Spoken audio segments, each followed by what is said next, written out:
Hello and welcome to BYJU'S Exam Prep IAS. Let's get started and look into the first article. The first article says Preserving Democracy in India. The article here is speaking about the importance of opposition in the parliamentary democracy. Let us try and understand what is this article all about. First up, we have to understand the meaning of opposition political party. Generally, we have the general elections. After the general elections are conducted, we have the Election Commission of India which announces the result. You might have one political party which may form the government, or you might also have a group of parties called as the coalition parties coming together. They may also form the government as well. So these political parties become the part of the government. Then there is another political party which is not able to breach the majority, but it also has largest number of MLAs who have not become part of the government, but they are given a tag of opposition. So a political party which is not able to form the government, but it also has the largest number of MLAs or MPs, which is given a tag called as the opposition political party. So remember, a leader from this opposition political party is also called as the leader of the opposition. When the Constituent Assembly debates were happening, we had two models in front of us. One is what is called as the UK model or the Britain model. We also had the United States of America's model. In the UK model, what we had was the parliamentary democracy. So India could have chosen the parliamentary democracy as its model, and we also had the presidential model as well, which was present in the United States of America. So there were large scale Constituent Assembly debates, deliberations, discussions as well, and ultimately what we imported was the parliamentary system model, or this is also called as the Westminster model. Now the question is, why did India go ahead with this parliamentary model? That is because in England, where this parliamentary model currently prevails, you have the legislature, you also have the executive as well. The opposition becomes the part of the legislature. Then from the legislature, you also have the executive who are elected and they become the part of the government as well. So the reason why India selected the parliamentary system is because these legislature, that is the opposition political party members, could keep the executive accountable. How? One is through the daily assessment, the other is through the periodic assessment. What is this daily assessment and what is this periodic assessment? When it comes to the daily assessment, you have the members of the parliament, that is the members who are elected to the parliament. They would be able to question the executive. How? They would be able to ask the questions, they would be able to raise the resolutions, they would be able to bring no confidence motions as well, they would be able to create adjournment motions, debate on multiple issues. So on a day-to-day basis, what we had was the question hour, private members bill, special mentions, no confidence motion. All of this could be questioned to the executive. So we are keeping the executive under check. So under the parliamentary model, what we had was a daily assessment where the executive could be kept under check by the opposition political parties. And at the same time, we also had what is called as the periodic assessment. According to the periodic assessment, there will also be elections as well. In case they have not done their work properly, their policy initiatives are not good, their legislations are not good, in that particular case, they will not be able to win the elections and they ultimately will lose out and there'll be a new political party.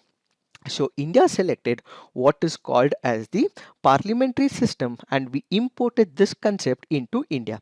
But why did India not select the presidential system? That is because in the presidential system, they did not have the daily assessment of the responsibility of the executive, which is why India felt we were a nation state, we were still naive, we didn't know much of the democracy's principles, and as a result, because of the huge population, because of the huge diversity, we required what is called as accountability over stability. In the United States of America's model, what it provided was the stability, but India, being a nascent state, wanted accountability which is why India had to import the parliamentary system. So, according to Ambedkar, he says that a democratic executive must satisfy two important conditions. It must be a stable executive, it must be a responsible executive. Both these conditions, we may not be able to implement the same in India, but giving more responsibility, what we selected was for a responsible executive. So, the responsible executive should basically mean that you have the executive which is questioned by the opposition, which is questioned by the legislature, and ultimately the executive is kept under check by the legislature as well as by the opposition political party. So in India, what we require is the accountability of the executive, says this article.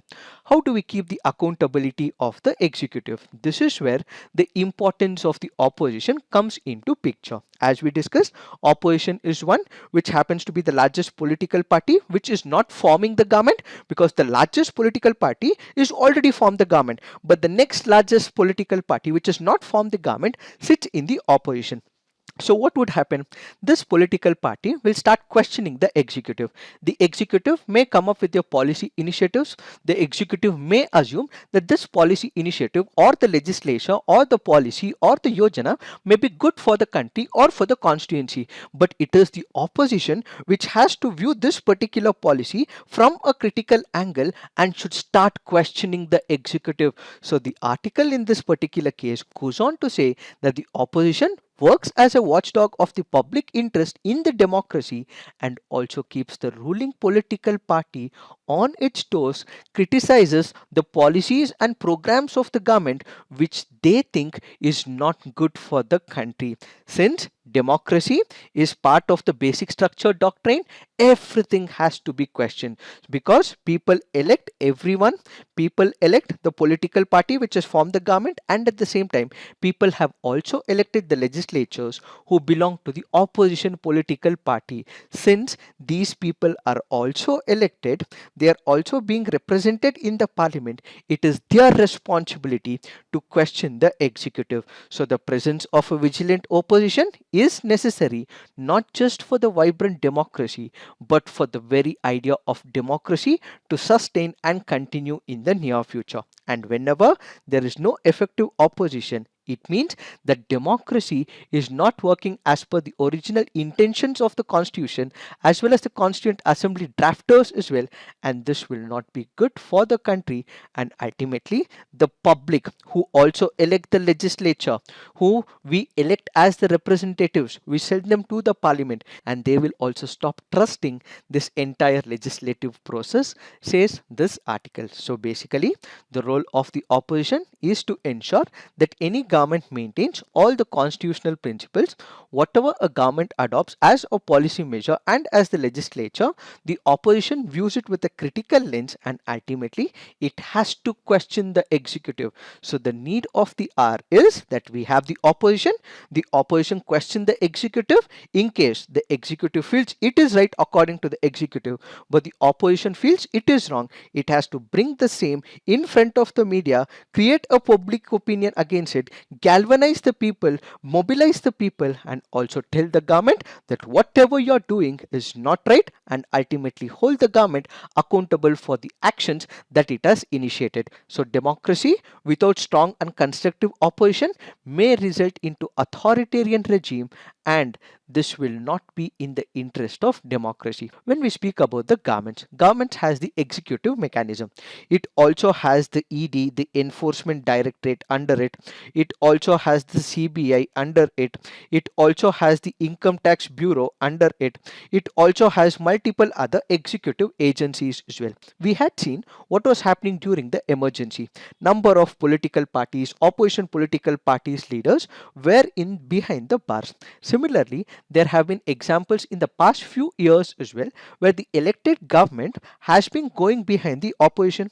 They have been arrested under the draconian laws as well, especially under the Prevention of the Money Laundering Act against the opposition members. It is good that anyone who's done wrong should be behind the bars, but what is the major issue right now? The major issue is it is only the opposition political parties members who are selected, who are targeted, and it is only those who are going behind the bars.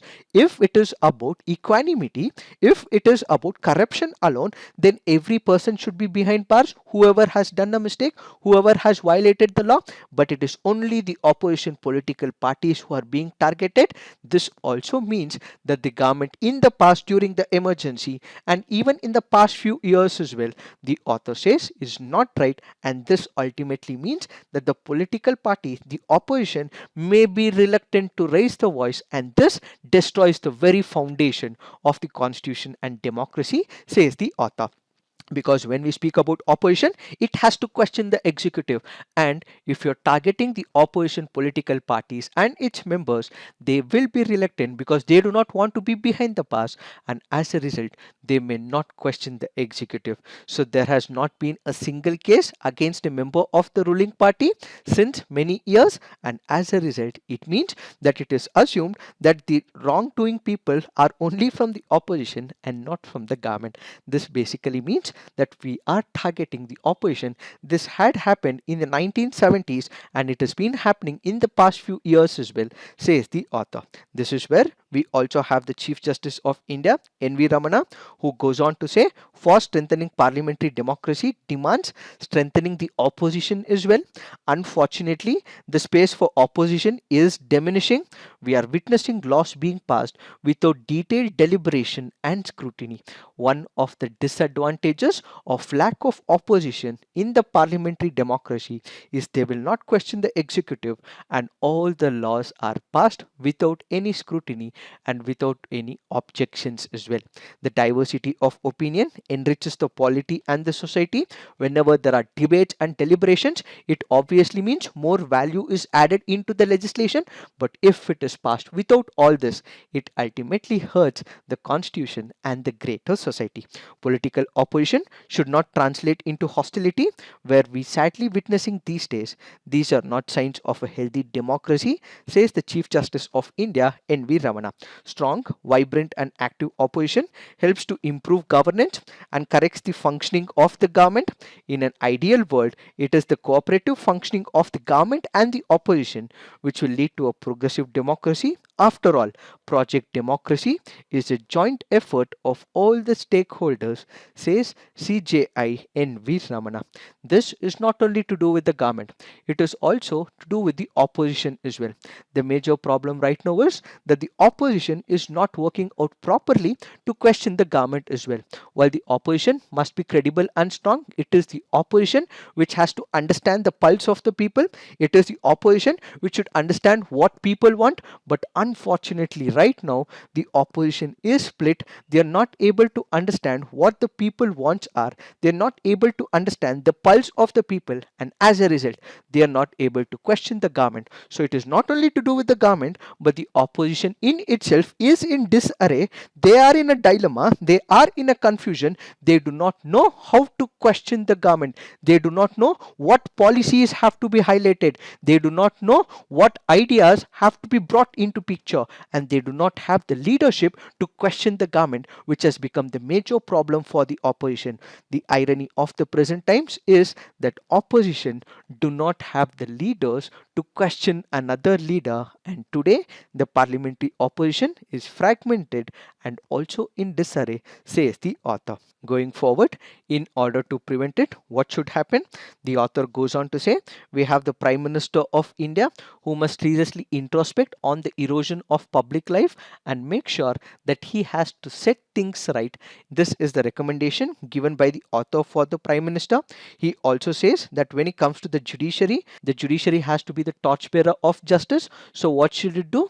In case there are any politically motivated investigations conducted by the CBI, IT, or any of the institutes, in such a case, they should also provide anticipatory bail, regular bail in such matters, and should also tell the same to the executive who are arresting such people. You also require other political parties and the civil society to also take steps as well to ensure that democracy does not fail. So they also have to question the government, and at the same time the opposition has to be tolerated as well. It has to be given its own status and responsibility and the dignity that it has to be accorded. Even during the Constituent Assembly debates as well, we have Nazruddin Ahmad who had warned, if you're not desirous of creating an anti-Congress feeling, it is very necessary for you to create an opposition if necessary by some members volunteering to go to the opposition and making it healthy and strong. Ram Narayan Singh went further and said, a government which does not like opposition and always wants to be in power is not a patriotic but a traitor government. We also have Jawaharlal Nehru, who was acutely conscious of the absence of effective opposition in the House and once wrote provocatively under the pseudonym Chanakya, saying, a little twist and Jawaharlal might turn into a dictator, sweeping aside the paraphernalia of slow moving democracy. He repeatedly cajoled Jayaprakash Narayan, who had opted for public service outside the electoral arena, to enter into parliament and lead the opposition. These debates clearly point out the importance of opposition in the parliamentary democracy. So what is the way forward? The opposition must also work constructively as well. They should understand what is the pulse of the people, the issues of the people, the concerns of the people, and all the issues that they're going through. Put the government into a tight spot, question them, bring it before the media as well, and at the same time merely attacking the prime minister for even for the good and taking up blame issues will not work out, but identify what are the real existing issues and concerns that the people are facing and ultimately bring it before the media is what is this article all about. Now let's look into the next article. This article says, why is Kerala protesting Supreme Court's ESZ notification? Let us try and understand what is this article all about. We have the Kerala State Assembly, which has unanimously passed a resolution urging the central government to exclude states' human habitations, farmlands and public institutions from the purview of the ecologically sensitive zone. Now the question is, why is this coming up? That is because we have the Supreme Court, which recently passed an order that said that we have to establish 1 kilometer eco-sensitive zone around all protected areas, wildlife sanctuaries and national parks. Before we understand what is this controversy all about, why are people agitating against this order, we have to understand the meaning of eco-sensitive zone. So what are the eco-sensitive zones? Eco-sensitive zones are also known as the ecologically fragile areas. These eco-sensitive zones are areas notified by the Ministry of Forest around protected areas, national parks and wildlife sanctuaries. As per the National Wildlife Action Plan of 2002 to 2016 issued by the Ministry of Environment, it clearly went on to say that land within 10 kilometer of the boundaries of the national park and wildlife sanctuary is to be notified as ecological fragile zones or the eco-sensitive zones. So the purpose of declaring such eco-sensitive zones is to create some kind of shock absorbers to the protected areas by regulating and managing the activities around such areas. Let me simplify this process for you. Let's say we have a national park or a wildlife sanctuary. This happens to be the boundary of the wildlife sanctuary, or we have the boundary of the national park. So from the boundary for about 10 kilometer or about 3 kilometer or about 2 kilometer or about 1 kilometer, and as defined by the Environment Ministry, there will be no activities in this particular area. So there is already a boundary. From that particular boundary for a certain kilometers there will be no activities whatsoever. So according to the eco-sensitive zone as previously defined, it was about 10 kilometers. Now we have the Supreme Court of India, which is saying that if you have a national park, if you have a protected area, from the boundary that is already demarcated for about 1 kilometer, there will be no activities whatsoever. This basically means that apart from the demarcated area of the protected areas, the next stretch of 1 kilometer that we have, there should be no human presence, there should be no activity whatsoever, and this particular area will be the transition area. This will also be a shock absorber. Basically, if there are any issues that may emanate from this national park or the protected area, we also have a buffer area. We also have an area which would be able to stop that ecological imbalance or some of the environment disaster as well. So basically, this is acting as a transition zone. This is acting as a buffer zone. So this is able to make sure that in case any disaster happens apart from this area, there is that extra 1 kilometer which is able to safeguard so that people are also safe. As per the National Board for Wildlife, the delineation of eco-sensitive zones have to be site specific, and the activities should be regulative in nature and not prohibitive unless required. The basic aim is to regulate certain activities around the national park or wildlife sanctuary to minimize the negative impact of such activities on the fragile ecosystem encompassing the protected areas. On one side, whatever activity that we do after this demarcated area, this may also have the spillover effects on the protected areas as well. So in order to prevent the spillover effects to the protected area, this demarcation is also necessary. They also act as a transition zone for areas of high protection to areas involving lesser protection. So what is the significance of this eco-sensitive zone? Areas declared as zone would minimize the impact of urbanization and other developmental activities. What we will do, the minute there is urbanization beyond this particular mark, what we will have is we would be entering the forested areas. We would also chop off all the trees. Felling of trees happens, and when there is excessive urbanization, the forest will completely get depleted, and it is us who will be the future sufferers. So in order to prevent it, let's bring up a buffer area so that this urbanization impact does not spill over to the protected national parks as well as the wildlife sanctuary. The protected areas are based on the core and the buffer model of the management, through which local area communities are also protected and benefited. The eco-sensitive zones around protected areas, wildlife sanctuaries and national parks create some kind of shock absorber. ESZ help in situ conservation, which deal with conservation of endangered species in natural habitat, and eco-sensitive zones minimize the forest depletion and also man-animal conflict as well. So what are the activities that they would be able to do in the eco-sensitive zones? Activities permitted under the eco-sensitive zone include ongoing agricultural horticulture practices, rainwater harvesting, organic farming, use of renewable energy sources, adoption of green technology for all activities. Activities prohibited under ESZ include commercial mining, sawmills, industry causing pollution, the establishment of major hydroelectric projects, commercial use of wood, tourism activities like hot air balloons over the national park, discharge of effluents or any solid waste, or production of hazardous substances. Activities which can be regulated under this zone include felling of trees, establishment of hotels and resorts, commercial use of natural water, erection of electrical cables, drastic change of agriculture system, adoption of heavy technology, pesticides, widening of roads, so on and so forth. But what is the controversy right now? If you consider the state of Kerala, it is already having a dense population.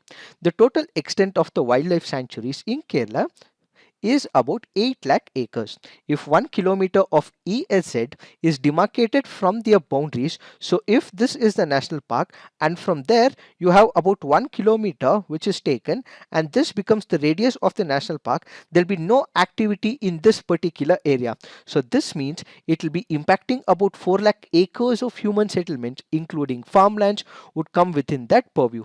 This is a matter of sheer survival of lakhs of people. If this Supreme Court order is implemented, a large area which is already occupied by the people, where they have been conducting the farming related activities, they have also been conducting some other human related livelihood means and mechanisms, these people would not be able to operate in that 1 kilometer radius, and as a result large number of people are bound to suffer, says this article. Nearly 30% of Kerala is forested land, and the Western Ghats occupy 48% of the state. Moreover, there is a network of lakes, canals, wetlands, and the 590 kilometer long coastline, which are all governed by a series of environmental conservation and protection legislation, leaving little space for its 3.5 crore population to occupy. With an average population density of 900 persons per square kilometer, much higher than the national average, the demographic pressure on the available land is unusually high in the state. Since if this land is snatched away from the people, the livelihood means and mechanisms will not be able to be conducted, and people will not be able to get enough food as well, because there are people who are engaged in agricultural activities as well. So large number of people will have to suffer, and as a result people are protesting. So how are the protests right now against the Supreme Court order? If you look into the protests, the church groups have also demanded recalling of the apex court order. The Kerala Catholic Bishops' Council termed the apex court verdict as unfortunate, as it feared that the order will upset the lives of thousands of settled farmers and people living on the forest fringes. The forum apprehended that the order will effectively turn 4 lakh acres around the 23 wildlife sanctuaries in the state into buffer zones, thus affecting around 1.5 lakh families.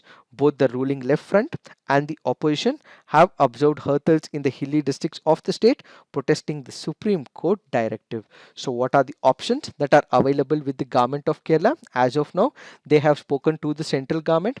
They are discussing with the central government as well, and state government has also decided to explore the option of approaching the Central Empowered Committee, which is directed by the Supreme Court in its order. The Kerala government will have to convince the forum of the need to maintain zero ecologically sensitive zone in the areas of human habitation. So they have to convince the Central Empowered Committee, and at the same time they may also have a discussion with the central government, and in all likelihood they may also engage in discussions, and they may approach the Supreme Court once again.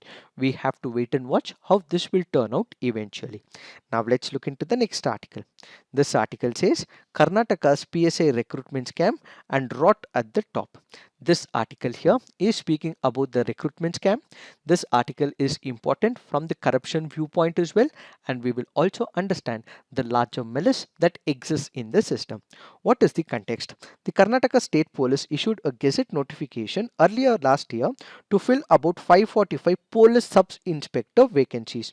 Following physical tests, over 54,000 candidates appeared for the written exam across 92 centers in Jan 2022. However, in March, irregularities first came to light when a social media post revealed that one of the candidates from one of the districts who had ranked 7th had been awarded 121 out of 150 marks, but when his OMR of the question paper and answer sheet were checked, he had only attempted 21. This basically meant that there were people whom he had given his answer sheet, these invigilators who were present in that particular room, or he might have also had an agreement as well where they have answered for him. This means that there is a scam in this entire selection process. The minute this came into the limelight, we have the crime investigation department which immediately took up the investigation, and they have now said that there are political parties, there are political leaders, there are police officers, then you also have the recruitment conducting agencies which are all involved, and ultimately what this breeds is corruption, and the system of conducting the examination is not meeting the standards that it was supposed to be. How does the malpractice take place? There are two ways in which the malpractice can take place. One is where this person who is going to that particular hall has already booked the invigilator of that hall. So the invigilator is supporting this person, and after he submits the paper to the invigilator, it is the invigilator who is marking the answers for this person. This can be one where the malpractice can be conducted. On the other side, the invigilators may be lenient as well, where these individuals who are attempting to write the exam, they may also have Bluetooth tests as well, they may also have Bluetooth devices as well. So all the questions would be answered by those people, and it can be telecasted through this Bluetooth device. So there are two ways. One is through the help of the invigilators, the other is with the help of the Bluetooth devices. So who all were involved? There were many people who were involved. You had the bureaucrats, you had the invigilators, you had the police personnel, you had the recruitment cell, everyone were actively involved. What was the role of the recruitment cell?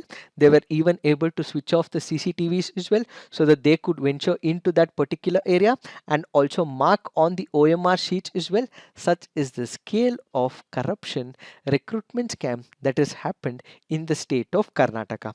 After this was proved, how did the state government react? The state government cancelled this entire provisional list of 545 PSIs announced and decided to conduct a fresh examination.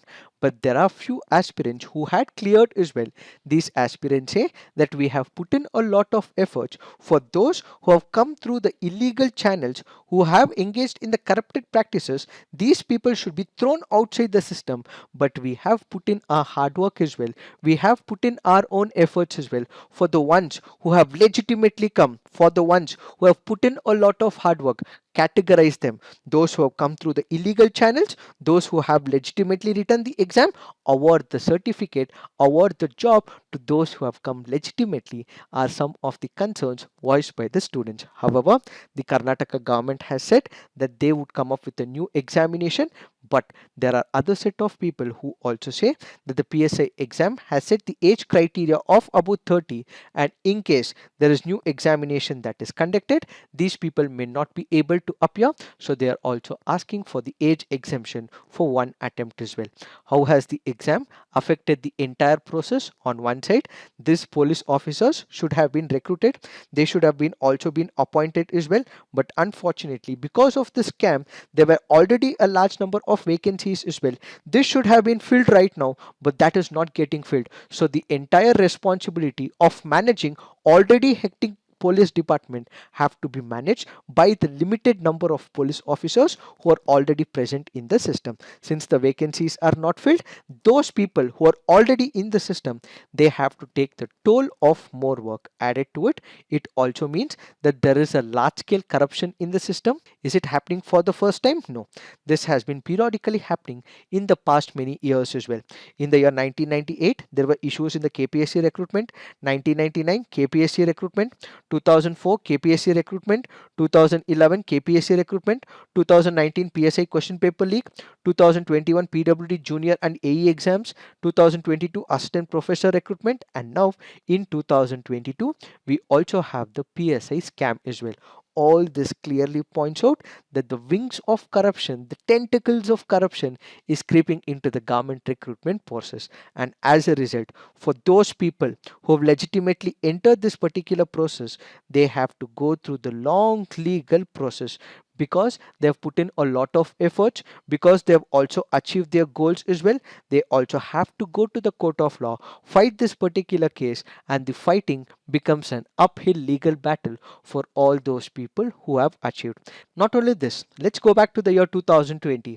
The last KPSC exams were notified in 2020 for about 106 posts. After prelims, for which around 1.6 lakh candidates appeared, 2,200 wrote their mains exam held in February 2021. But the results is yet not out in the KPSC examinations. So exams are not conducted annually, and the results of the exams are naturally delayed as well. As a result, people who have put in a lot of efforts are not able to clear this exam, and they are in a state of confusion as to when KPSC will give out the results. If exams are held annually or biennially, it offers more chances for the hardworking candidates, but that is not the case when it comes to the conducting the examination. This also undermines the quality of intake in the state services as well. Members with dubious credentials have also been appointed, such as the siblings of the cabinet ministers, and people who are facing the murder charges have been asked to conduct the examinations as well. This clearly points out the story state of affairs when it comes to the state PSI exams as well as other state level service commission examination. So what are the measures that have to be taken? As of now, in the previous instances, there have been a lot of corruption when it comes to the KPSC, the Karnataka Public Service Commission. So weightage for the interview round was reduced so that the process of recruitment can be quickly completed. Strict action were also taken against those people who have been engaging in such scams as well. Because of the distrust in the state commission, there have also been recommendation that such examinations should also be conducted by the Union Public Service Commission, because many many people have lost the hope on the State Public Service Commission. So they are requesting the UPSC to also conduct the examination for the state services. And we know for the fact that states would not be happy about it. They are unlikely to consider anytime soon, because of the simple fact that such a move would mean that state government will lose an important institution as well as its autonomy to recruit the state officials. These are some of the recommendations, but we know that might not happen as well. So what we have to do is bring massive changes in the way of the recruitment process. And if there is a person, if there is a politician, if it is the executive agency, whosoever is engaged or involved in this particular scam, such people's personal assets should also be taken, and this should also be attached as well, and this should also be confiscated, so that these people learn a lesson and they do not engage in such activities. So this article clearly points out that there is a large scale corruption at the state level, and this malice has to be completely eliminated. Now let's look into the next article. This article says only 50% of the farmers benefited from the loan waivers. The article here is speaking about the farm loan waiver. We already have a video about the farm loan waiver, so kindly look into it. So what is this farm loan waiver in brief? So whenever there is a farmer, he takes the loan from the banks because of the drought-like conditions, because of excessive monsoon or poor monsoon, or because of the natural calamity, the crops that is put in his field will not return the yields that he is expecting. As a result, the farmer would not be able to pay back the loan as well. There have been instances where the farmer has also committed suicide as well. In order to prevent the suicide, in order to take care of the farmer, what the government does is provide farm loan waiver. So the loan waiver will be in the form of interest waiver, or it can be the whole loan waiver as well. This is the initiative that has been taken by multiple state governments so that they can prevent suicide of the farmers and also take care of the farmers. Is it good? Is it bad? Everything has been discussed in the video, so kindly look into it. So this article currently goes on to say, according to a study by the State Bank of India researchers, only about half of the intended beneficiaries of farm loan waivers announced by 9 states since 2014 have actually received debt written offs. This means that many farmers are not able to get the benefits of the loan waivers. If you consider Telangana, it is only 5% who have been able to reap the benefits. Madhya Pradesh 12%, Jharkhand 13%, Punjab 24%, Karnataka 38%, Uttar Pradesh 52%, Maharashtra 91%, Andhra Pradesh 92%, and Chhattisgarh 100%. Only few states have been able to achieve complete farm loan waiver, but the other states are not able to achieve it, says this article.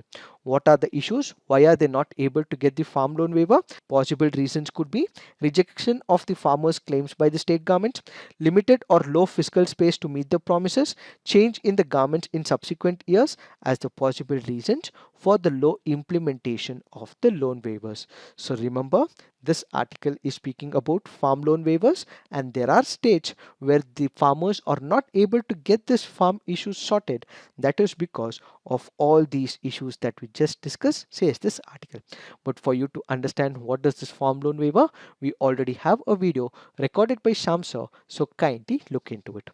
This article says forest fires rage in southwest Europe. The article says that there has been wildfire in multiple countries like France, Greece, Portugal, and Spain. So what is this wildfire? It is uncontrollable fire that happens in the forest area. So when we speak about the forest fire, it can be triggered by the natural factors such as prolonged hot, dry weather, lightning strikes, or even it can be human carelessness as well. So if there is fuel, oxygen and heat, and if there is excessive heat in that particular area, this can lead to forest fires. And when this forest fire, if it happens in specific region and starts spreading to multiple other regions, that will lead to what is called as the wildfire. Are the fires the result of the climate change? Yes, it might be because of the climate change. Climate change is estimated to have made heat waves 5 to 10 times worse than they were about a century ago.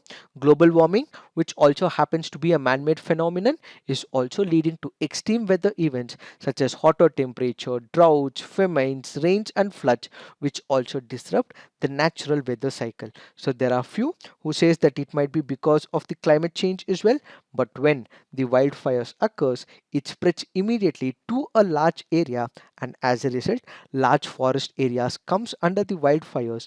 There is loss of trees, and at the same time some species are also killed because of it. It is this that we have to understand with respect to this article. Now let's look into the next article. This article says Biden in West Asia. There is nothing major from this article. All that you have to read is skim through this article where it says that Biden visits West Asia. In Israel, he promises to make sure that Iran does not develop the nuclear bomb. He goes to West Bank and he says that we would promise to provide you some aid as well, and at the same time he goes to Saudi Arabia. He also discusses with their head of the state as well. So there is not much or anything substantial that has come out of this visit. All that you have to do is just read this article so that you have a general awareness. Now let's look into the mains practice questions. A strong and constructive opposition is necessary for the functioning of a government in a democracy. Discuss. What do you understand by eco-sensitive zones? Why are there protests in Kerala against the recent Supreme Court's order to establish ESZ around the protected areas? So please write all your answers on the comment section, peer review, and do give positive feedback to your friends' answers. So this is it for today. Thank you for watching. All the best.